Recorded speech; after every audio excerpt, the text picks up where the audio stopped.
नमस्कार साथियों, स्वागत है आपका अपने चैनल रोहित अबियर इंडिया में। आज शुरुआत करेंगे कार्यपालिका को लेकर। ठीक है, पॉलिटिकल लेक्चर रहेगा आपका कि कार्यपालिका एक्चुअल में होती क्या है। ठीक है, कैसे रन करती है, कौन कौन लोग हैं जो कार्यपालिका के अंग होते हैं, सरकार कैसे वर्क करती है। ठीक है, तो इसी क्रम में आगे बात की जाएगी कार्यपालिका को लेके। तो इससे पहले भी पॉलिटी के 2 लेक्चर आ चुके हैं, आप लोग चैनल पे जाएं, दोनों लेक्चर देखें। बहुत ही अच्छे से समझाया गया है, जिसमें आपका लोकतंत्र, गणतंत्र और मोनार्की के बारे में बताया गया है, और दूसरा आपका कॉन्स्टिट्यूशनल जो बैकग्राउंड है उसके बारे में बताया गया। ठीक है, वो वीडियो आप देख लें एक बार, उसके बाद इस वीडियो पर आएँ तो शायद ज़्यादा समझ में आएगा। ठीक है, तो आज हमारा पहला टॉपिक है आपका कार्यपालिका सरकार को लेकर। ठीक है, आज हम सरकार की बात करेंगे, सरकार कैसे काम करती है। ठीक है, अगर मेनली आप देखा जाए तो सरकार के मुख्यतः 3 अंग होते हैं। सरकार को चलाने के लिए 3 अंग होते हैं, एक आपका विधायिका, कार्यपालिका और आपकी न्यायपालिका। ठीक है, तो देखिए विधायिका का जो काम होता है, विधायिका का काम होता है कानून बनाना, और कार्यपालिका का काम होता है उन कानूनों को लागू करना। ठीक है, और न्यायपालिका का जो वर्क होता है वो क्या है, कानून सही बने हैं कि ठीक बने हैं, कार्यपालिका कैसा काम कर रही है, कुल मिला के पूरे सिस्टम को रिव्यू करना। ठीक है, अगर कहीं गलतियां हैं तो निर्देश देना, या कानून सही नहीं बना है तो उन्हें डिमोलिश करना। ठीक है,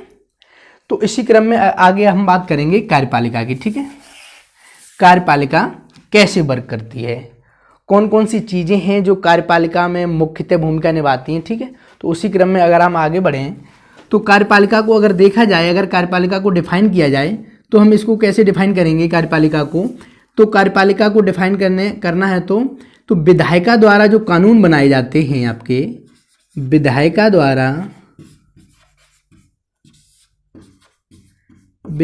द्वारा बनाए गए कानूनों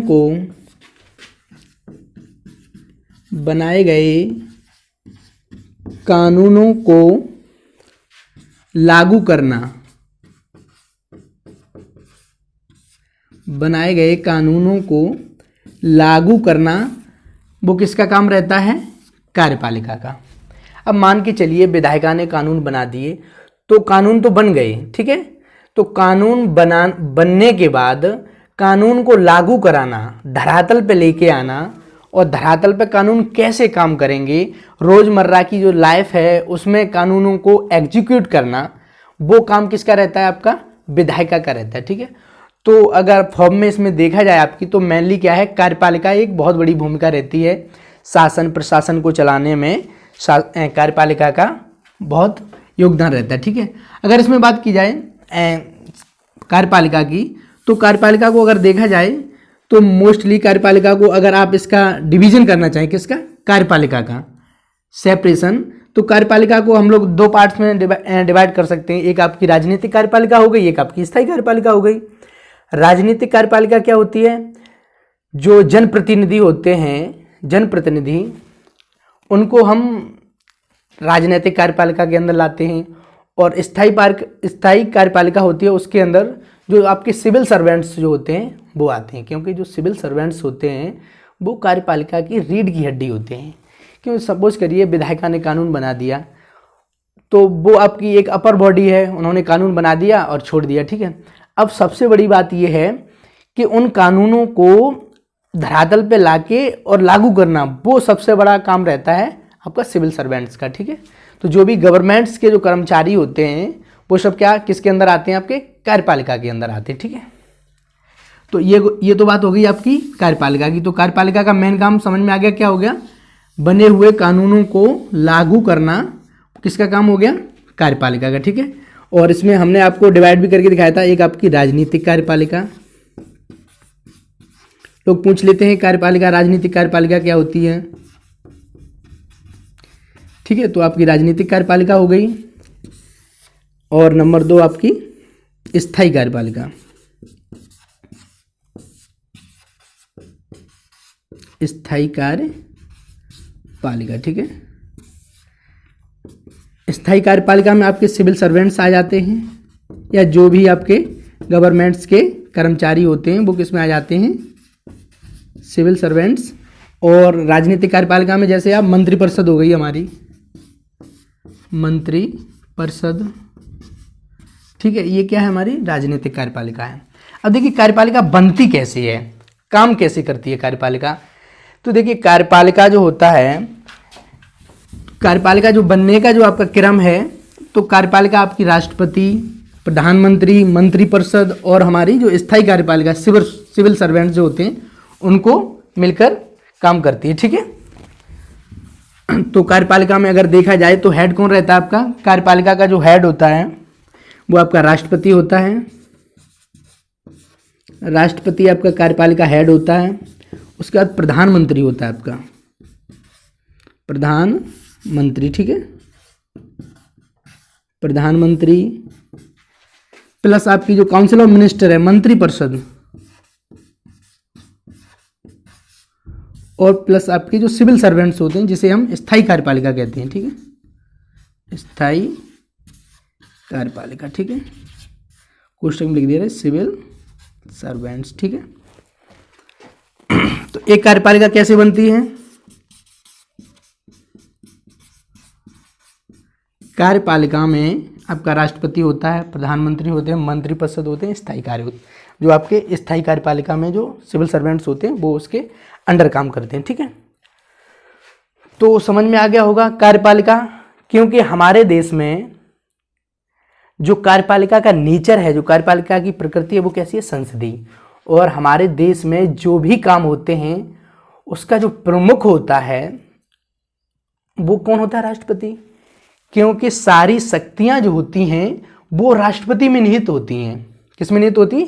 राष्ट्रपति में। ठीक है, तो हमारी जो गवर्नमेंट है, तो गवर्नमेंट का हेड तो प्राइम मिनिस्टर होता है, और हेड ऑफ स्टेट जो देश का प्रमुख है वो कौन होता है? राष्ट्रपति।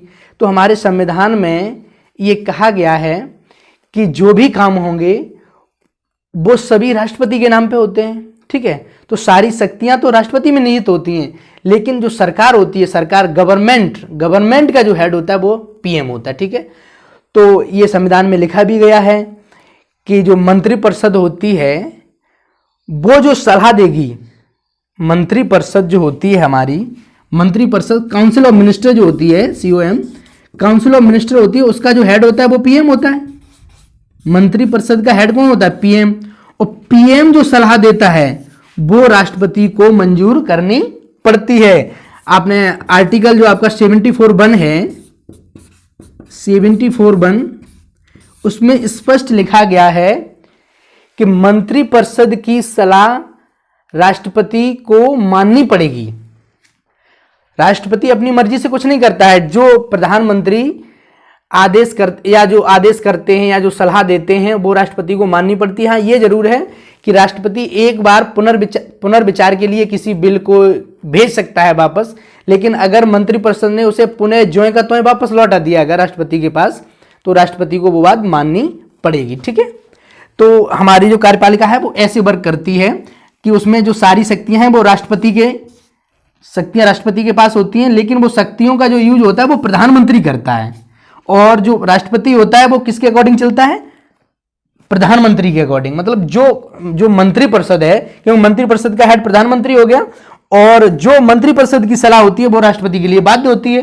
ठीक है, तो यहाँ पे क्योंकि जो गवर्नमेंट है, भारत की गवर्नमेंट है, तो गवर्नमेंट का जो हेड है, गवर्नमेंट हेड कौन होता है? हमारे यहाँ पीएम होता है, और जो देश का सरप्रमुख है वो कौन होता है? प्रेसिडेंट होता है। ठीक है, यहाँ पे जो भारतीय जो राष्ट्रपति होते हैं उन्हें नॉमिनल हेड माना जाता है, मतलब नाम मात्र के प्रमुख हैं, क्योंकि सारी शक्तियां तो मंत्रिपरिषद यानी कि प्रधानमंत्री में निहित होती हैं। सरकार की जो सारी शक्तियां होती हैं और जो सारे काम होते हैं वो आपके राष्ट्रपति के सिर्फ नाम पे किए जाते हैं, न कि वो सिर्फ नाम मात्र के प्रमुख होते हैं। रियल जो हेड होता है वो आपका पीएम होता है। ठीक है, इसी क्रम में अगर आगे बात की जाए तो कार्यपालिका की ये नेचर होता है। देखिए कहीं कहीं अब जैसे अपने यहाँ कौन सरकार का प्रमुख? पीएम। और जैसे अगर यूएसए की बात की जाए तो वहाँ पे कौन? वहाँ पे सरकार का प्रमुख भी प्रेसिडेंट होता है, और आपका सरकार का प्रमुख भी पीएम वो प्रेसिडेंट ही होता है।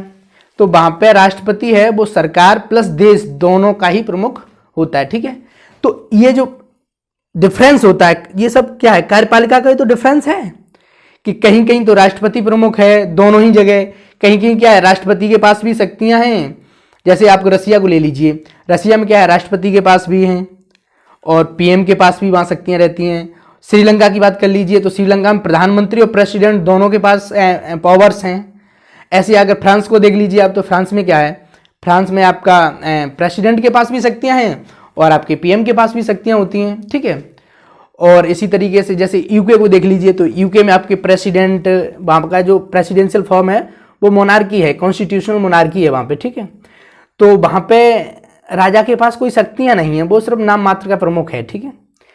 और वहाँ के जो सरकार का हेड होता है वो पीएम होता है। ऐसे ही अगर आप बात की जाए यूके की बात कर ली जाए, यूके की जो अभी हमने बात की, और अगर कनाडा की बात की जाए तो कनाडा में भी यही है, कॉन्स्टिट्यूशनल मोनार्की है। वहाँ पे भी जो प्रमुख है वहाँ का, कनाडा के जो प्रमुख हैं वो ब्रिटिश राजशाही को मानते हैं प्रमुख, ठीक है। और लेकिन जो सरकार का हेड है वहाँ पे वो कौन होता है, पीएम होता है, ठीक है। तो इसी व्यवस्था को आके लेके चलेंगे। तो कार्यपालिका की प्रकृति जो है, कार्यपालिका की प्रकृति को डिफाइन करेंगे कि कार्यपालिका कैसे कैसे वर्क करती है, ठीक है। तो कार्यपालिका को अगर देखा जाए तो मुख्यतः आपकी कार्यपालिका 3 तरीके से काम करती है, ठीक है। जो आपकी कार्यपालिका की जो कार्य करने की प्रकृति है वो आपकी 3 तरह की है, ठीक है। तीनों तरीके में जो आपकी पहली है वो आपकी है अध्यक्षात्मक प्रणाली, जहां पे प्रेसिडेंट होता है, और दूसरी आपकी अर्ध अध्यक्षात्मक, और तीसरी आपकी फॉर्म है संसदीय प्रणाली, पार्लियामेंट फॉर्म, जो हमारे यहाँ भारत में काम कर रही है, ठीक है। तो तीनों पे हम बात करेंगे, संसदीय और आपकी प्रेसिडेंट और सेमी प्रेसिडेंट, ठीक है। तो चलिए साथियों आगे बढ़ते हैं। तो आगे हम बात करेंगे कि कार्यपालिका की प्रकृति के बारे में, ठीक है। तो कार्यपालिका की अगर प्रकृति को डिवाइड किया जाए तो मेनली 2 प्रकार का इसमें डिवाइडेशन होगा। देखिए, एक डिवाइडेशन आपका हो गया एक व्यक्ति पे आधारित, जो कार्यपालिका है एक व्यक्ति पे, ठीक है, एक व्यक्ति पर आधारित, और दूसरा है आपका सामूहिक आधारित, ठीक है। दूसरा कौन सा है आपका, सामूहिक।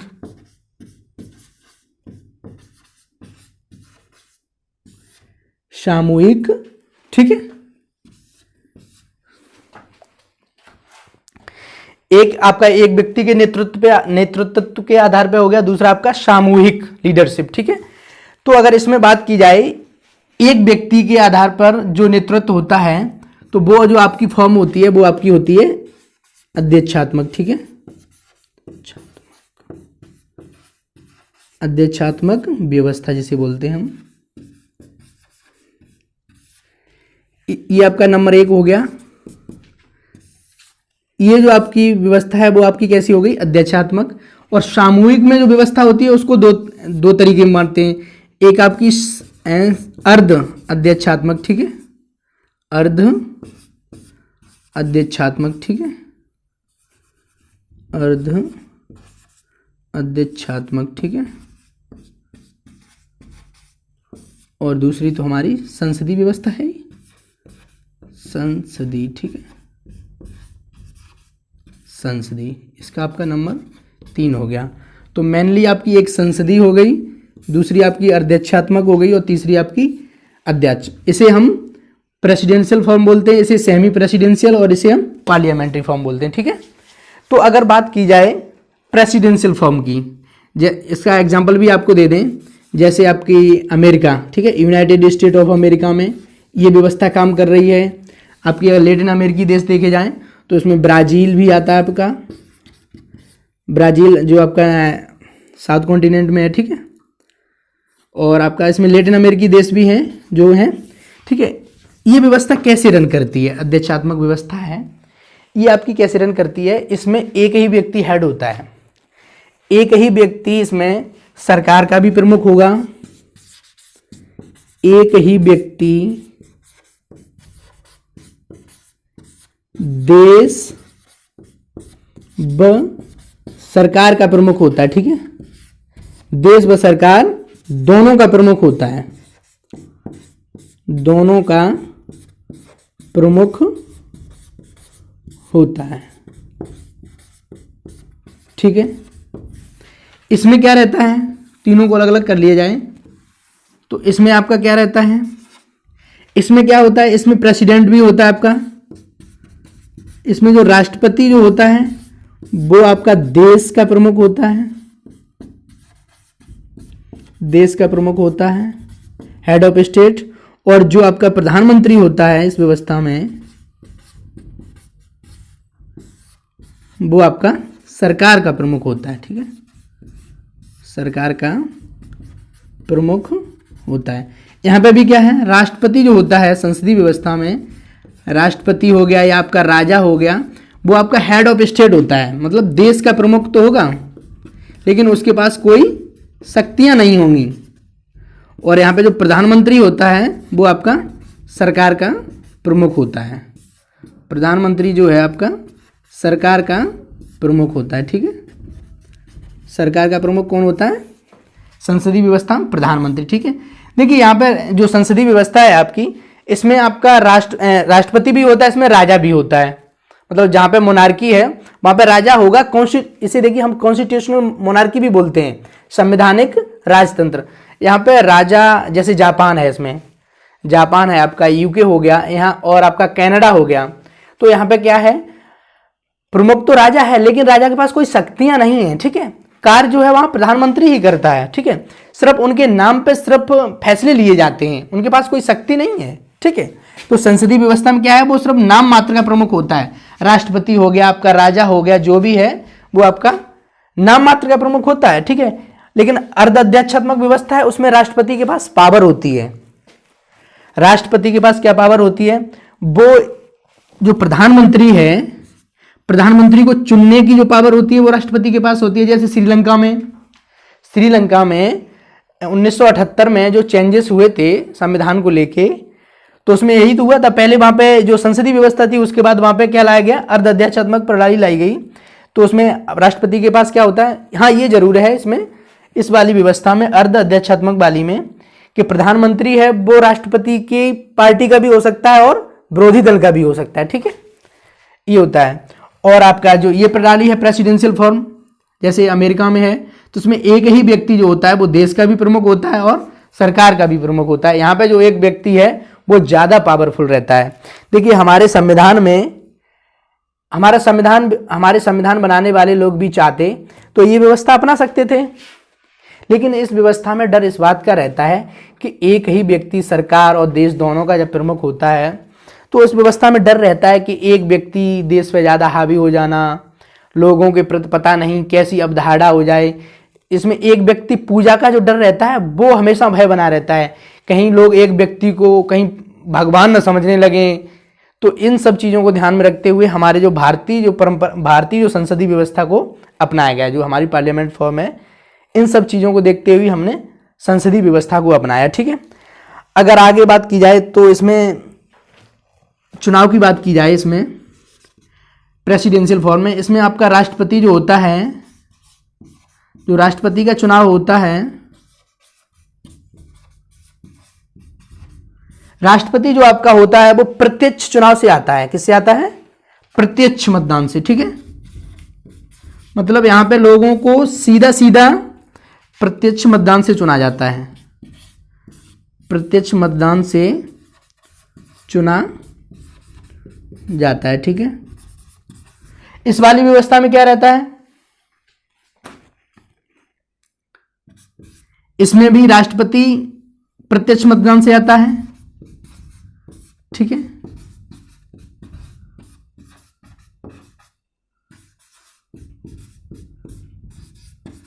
लेकिन संसदीय व्यवस्था में क्या होता है, जैसे हमारे यहाँ है, तो हमारे यहाँ क्या है कि राष्ट्रपति जो होता है वो अप्रत्यक्ष मतदान से आता है। इसमें जनता मतदान नहीं करती है। ठीक है, जो हेड ऑफ स्टेट है उसमें जनता मतदान नहीं करती है, जो उसमें संसद या विधायक हैं वो लोग मत करते हैं। ठीक है, अब देखिए इसमें अंतर क्या रहता है।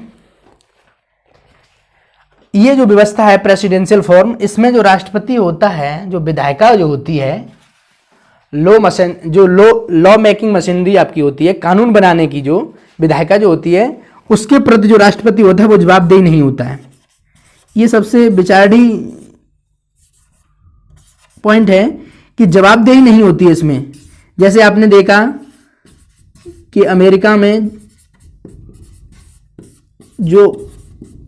अमेरिकी राष्ट्रपति होते हैं वो कोई भी फैसला लेते हैं तो उनकी जवाबदेही नहीं होती है, और वो उसका हिस्सा तो होते हैं लेकिन उनकी जवाबदेही नहीं होती है। इसमें क्या वो स्वयं जो फैसला ले लेते हैं वो उनका एकदम नया होता है, गॉड भगवान ने उन्हें ऐसी शक्ति दे दी जाती है कि 4-5 साल तक वो सरप्रमुख रहते ही रहते हैं। बीच में जरूर अगर उन पर महाभियोग का अगर ऐसी कोई स्थिति आती है तब जरूर हट सकते हैं, अन्यथा उनका जो कार्यकाल होता है 4-5 साल का या 4 साल का, वो उनका निश्चित कार्यकाल होता है। इसमें कार्यकाल बहुत ही रेयर कंडीशन में ऐसा होता है कि जो कार्यकाल है वहाँ का उस पर इफेक्ट पड़े। ठीक है, तो ये प्रत्यक्ष मतदान से होता है, ये आपका अप्रत्यक्ष मतदान से। इसमें जवाबदेही नहीं होती है, जो आपका डिफरेंस है।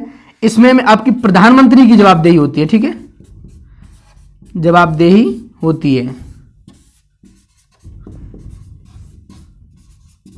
राष्ट्रपति और प्रधानमंत्री दोनों की जवाबदेही होती है। और इसमें क्या होता है, आपकी प्रधानमंत्री विधायिका के प्रति जवाबदेही होता है। ठीक है, प्रधानमंत्री जवाबदेही होता है। ठीक है,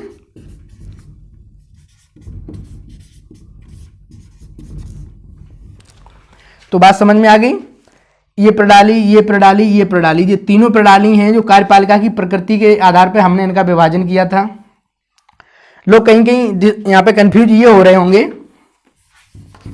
कि जो संसदीय व्यवस्था है इसमें 2 लोग प्रमुख कैसे होते हैं, कभी कभी राजा भी प्रमुख होता है और राष्ट्रपति।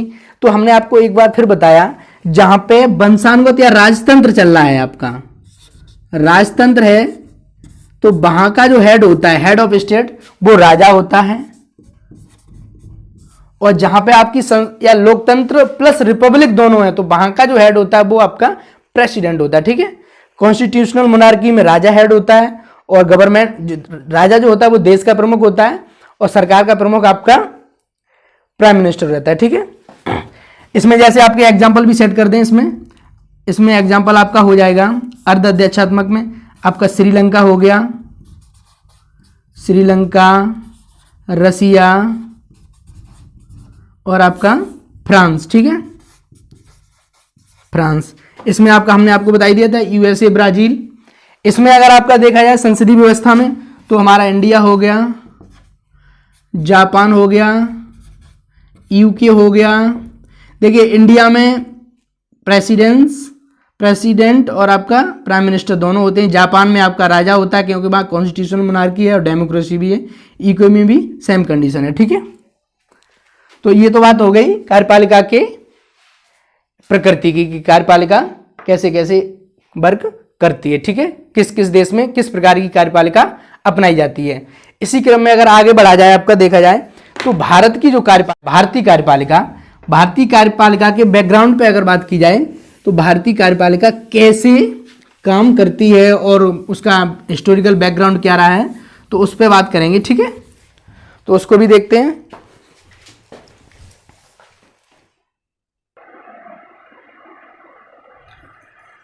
चलिए साथियों, आगे बात करेंगे हम कि भारतीय जो कार्यपालिका है वो कैसे वर्क करती है। तो भारत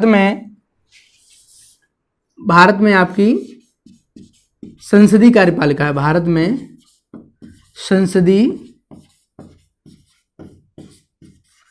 कार्यपालिका काम करती है। ठीक है, संसदीय पार्लियामेंट फॉर्म। ठीक है, भारत में आपकी संसदीय कार्यपालिका काम करती है। तो देखिए संसदीय कार्यपालिका में क्या होता है, जैसे हमने आपको अभी बताया कि भारत में जो संसदीय कार्यपालिका है, तो भारत का जो संविधान है उसमें जो औपचारिक शक्तियां हैं वो तो आपकी राष्ट्रपति को दी गई हैं। ठीक है, भारत में जो औपचारिक शक्तियां हैं, भारत के संविधान में औपचारिक शक्तियां तो राष्ट्रपति के पास हैं, क्योंकि भारत में जो भी काम होते हैं वो राष्ट्रपति के नाम पे होते हैं। और अगर वास्तविक शक्तियों की बात की जाए,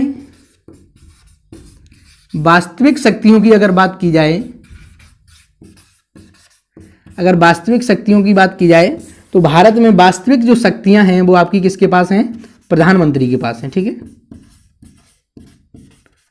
वास्तविक शक्तियां किसके पास हैं, प्रधानमंत्री के पास हैं।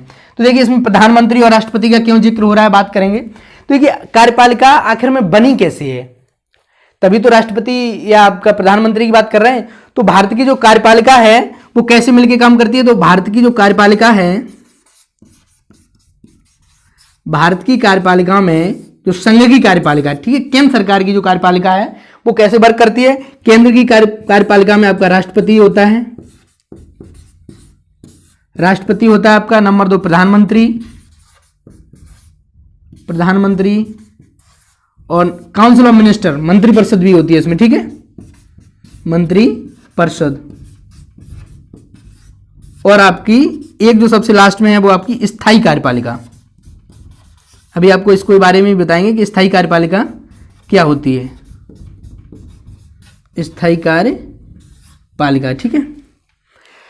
तो देखिए राष्ट्रपति, भारत की कार्यपालिका में जो सभी काम होते हैं भारत की कार्यपालिका में वो राष्ट्रपति के नाम पे किए जाते हैं, क्योंकि जो राष्ट्रपति होता है वो आपका नाम मात्र का नॉमिनल हेड होता है। कैसा होता है, नॉमिनल हेड, नाम मात्र का प्रमुख होता है, क्योंकि उसके पास सिर्फ औपचारिक शक्तियां हैं, वास्तविक शक्तियां तो जो सरकार की जो शक्तियां होती हैं, कि सरकार का प्रमुख कौन होता है संसदीय व्यवस्था में, संसदीय व्यवस्था में सरकार का जो प्रमुख होता है वो प्रधानमंत्री होता है, और जो देश का प्रमुख होता है वो आपका राष्ट्रपति होता है, जो सिर्फ और सिर्फ नाम मात्र का प्रमुख होता है, कोई शक्तियां नहीं होती हैं राष्ट्रपति के पास। हाँ, लेकिन जिक्र करेंगे, अगर राष्ट्रपति चाहे तो जो प्रधानमंत्री के जो बिल हैं उनको लटका सकता है, 5 साल के लिए तो आपका पॉकेट वीटो बना के जेब में डाल सकता है और आपके कानून पास नहीं होने देगा, ठीक है। तो कुछ ना कुछ तो राष्ट्रपति के पास भी शक्तियां हैं, ऐसा नहीं है कि बिल्कुल नाम मात्र का है। भारत के राष्ट्रपति का जो कद है उस कद में कोई शक्तियों की बात नहीं है। भारतीय राष्ट्रपति का जो पद है वो एक गरिमापूर्ण पद है, ठीक है, एक गरिमा है उस पद की, क्योंकि भारत का राष्ट्रपति है वो कोई सरकार का नहीं, वो संवैधानिक प्रमुख है। जो हमारा संविधान है वो भारत का जो राष्ट्रपति है वो संविधान का प्रमुख है, संविधान का प्रमुख है, क्योंकि विदाउट प्रेसिडेंट सिग्नेचर कोई भी बिल आपका कानून नहीं बनेगा, ठीक है। तो ऐसा नहीं है कि राष्ट्रपति कुछ नहीं है, राष्ट्रपति बहुत कुछ है, ठीक है। तो इसमें आपका राष्ट्रपति हो गया, प्रधानमंत्री हो गया, मंत्रिपरिषद हो गई, council of minister, COM, council of minister, और आपकी स्थायी कार्यपालिका। इसके बारे में भी बता दें कि ये कैसे वर्क करती है। देखिए आर्टिकल जो 74 बन है आपका, आर्टिकल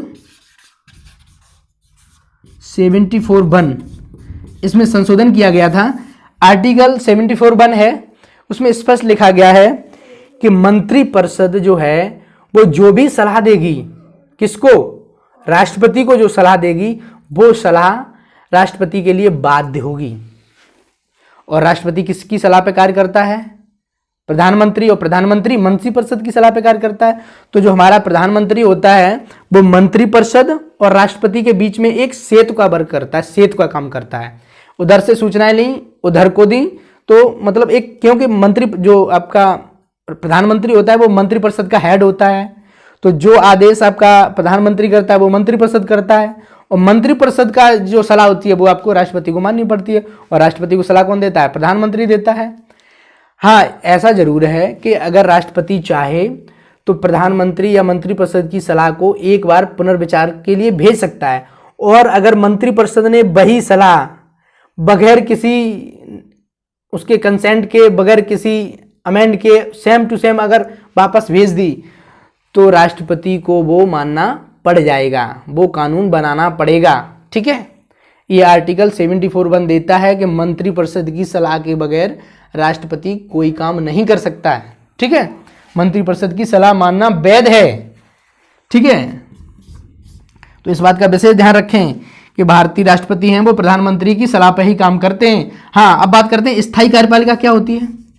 देखिए स्थायी कार्यपालिका क्या होती है, जो सिविल सर्वेंट होते हैं, सिविल सर्वेंट हमारे देश में, सिविल सर्वेंट्स को हमारे देश में कार्यपालिका की रीढ़ की हड्डी बताया गया है।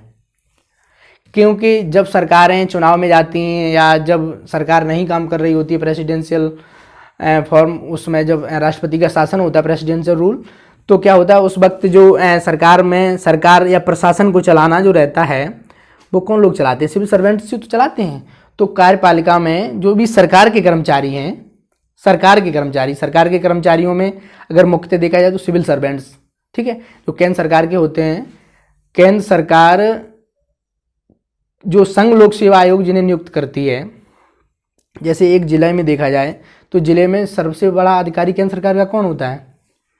आपका जिलाधिकारी, ठीक है। तो जिलाधिकारी जो होता है वो जिले के लिए कार्यपालिका का सबसे हेड होता है, ठीक है।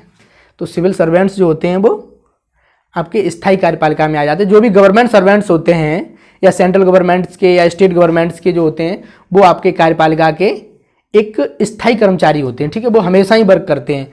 और एक आपकी होती है राजनीतिक कार्यपालिका, तो जो जनप्रतिनिधि होते हैं, जैसे मंत्रिपरिषद में जो लोग काम करते हैं वो कौन होते हैं? आपके राजनीतिक कार्यपालिका के अंतर्गत आते हैं। और जो कर्मचारी होते हैं, गवर्नमेंट सर्वेंट जो होते हैं, ठीक है, वो आपके स्थायी कार्यपालिका में आते हैं, ठीक है। तो ये आपका हो गया कार्यपालिका को लेके, और ये तो आपका संघ को हो गया। अगर राज्य की बात की जाए तो राज्य में कार्यपालिका कैसे काम करती है? राज्य की जो कार्यपालिका होती है, तो राज्य की कार्यपालिका में आपका राज्यपाल होता है, आपका